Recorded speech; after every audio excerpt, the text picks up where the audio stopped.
C'est le petit matin, et les femmes se hâtent vers le tombeau. Elles ont dans le cœur ce vide immense, laissé par les événements des derniers jours et la mort terrible de Jésus en croix, et une peine incommensurable. Dans les mains, les aromates pour aller oindre son corps. La veille du Shabbat les a privées de ce geste d'ultime respect et d'affection. Elles se sont levées avant le point du jour, et rien ne peut les arrêter, sauf la pierre qui ferme le tombeau. Qui donc pourra l'ouvrir? Elles ont été devancées. La pierre est roulée, et à côté du tombeau, un jeune homme vêtu de blanc, discret, signe, comme lors de la transfiguration, pour que le lecteur pense à Dieu. Assis à droite, elles sont effrayées. Il leur dit de ne pas avoir peur, mais peuvent-elles l'entendre?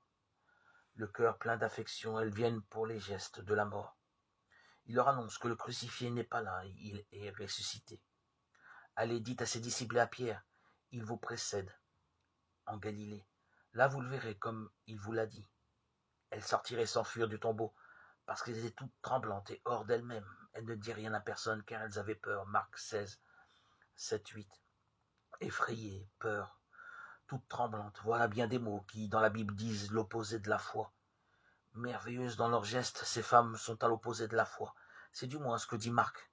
Les autres évangiles parlent autrement de cette scène. Mais n'est-ce pas Marc aussi qui a raconté longuement l'histoire de la petite fille de Jaïr, Marc 5, 22, 43, pour laquelle on l'appelle Jésus, car elle est à la dernière extrémité. Le temps que Jésus vienne, elle est morte.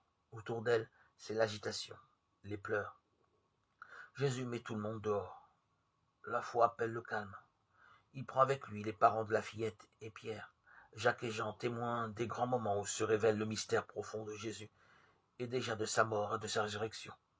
L'enfant n'est pas morte, elle dort, dit-il, invitant à porter un autre regard sur la mort. Il prend la main de la fillette et lui dit ces mots en araméen, Talita koum, petite fille, lève-toi. Ces paroles que nous entendons dans l'Évangile ont donc cette force de faire passer de la mort à la vie. Il nous faut les garder au cœur comme un trésor. Elles instaurent la résurrection en nos vies. Elles y inscrivent aussi avec force l'espérance.